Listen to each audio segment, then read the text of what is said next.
যে দলেরই সমর্থক হোক না কেন একটা বিষয়ে একমত সবাই, তর্কাতীতভাবে বিশ্বকাপের সেরা দল ব্রাজিল। শুধু 5 বারের বিশ্ব চ্যাম্পিয়ন কিংবা সর্বোচ্চ সংখ্যক জয় বলেই নয়, একমাত্র দল হিসেবে যারা অংশ নিয়েছে দ্য গ্রেটেস্ট শো অন আর্থের সবগুলো আসরেই, যে কীর্তির ধারে কাছেও নেই অন্য কেউ।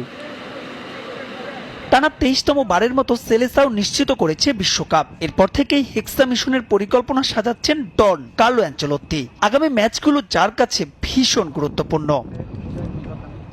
টিম ম্যানেজমেন্টের বরাত দিয়ে আগামী 10 মাসের পরিকল্পনা প্রকাশ করেছে ব্রাজিলিয়ান প্রভাবশালী পত্রিকা গ্লোবো, যেখানে বিশ্বকাপ বাছাইয়ের 2 ম্যাচ ছাড়াও আরো 6টি আন্তর্জাতিক প্রীতি ম্যাচ খেলতে চায় সেলেসাও, যার শুরুটা সেপ্টেম্বরে কনমেবল অঞ্চলের বাছাইয়ের 2 ম্যাচ দিয়ে। 9 সেপ্টেম্বর ঘরের মাঠে ব্রাজিল খেলবে চিলির বিপক্ষে, আর 14 সেপ্টেম্বর বলিভিয়ার মাঠে নেবে আতিথ্য। এই দুটো ম্যাচ এসিড টেস্ট ব্রাজিলিয়ান তারকা নেইমারের জন্য, কারণ মূল একাদশে জায়গা পেতে শুধু পারফরমেন্সই নয়, নেইমারকে প্রমাণ দিতে হবে ফিটনেসেরও।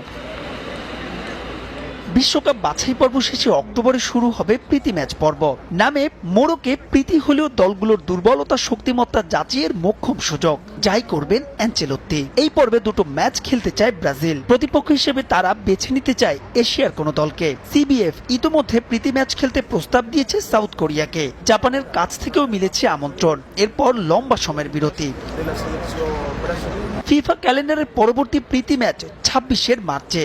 বিশ্বকাপের 3 মাস আগে হয় এই দুটো ম্যাচ। ভীষণ গুরুত্বপূর্ণ, যে কোনো দলের জন্যই ব্যতিক্রম নয় ব্রাজিলও। সিবিএফ চায় এই পর্বে ইউরোপের দলগুলোর বিপক্ষে খেলতে, তবে টেকনিক্যালি শীর্ষ সারির দলগুলোকে এড়িয়ে তৃতীয় সারির দলগুলোর বিপক্ষে খেলার পরিকল্পনা কার্লোর। জুনে বিশ্বকাপের ঠিক আগে আরো দুটো প্রীতি ম্যাচ খেলতে চায় ব্রাজিল। এগুলো মূলত গা গরমের ম্যাচ। উত্তর আমেরিকার পছন্দসই যে কোনো ভেন্যুতেই সেই ম্যাচের প্রতিপক্ষ হতে পারে আফ্রিকা আর ইউরোপের কোনো দল। অবশ্য এর আগে ব্যাকআপ ফুটবলার সহ কার্লো চান পুরো স্কোয়াডকেই গুছিয়ে নিতে।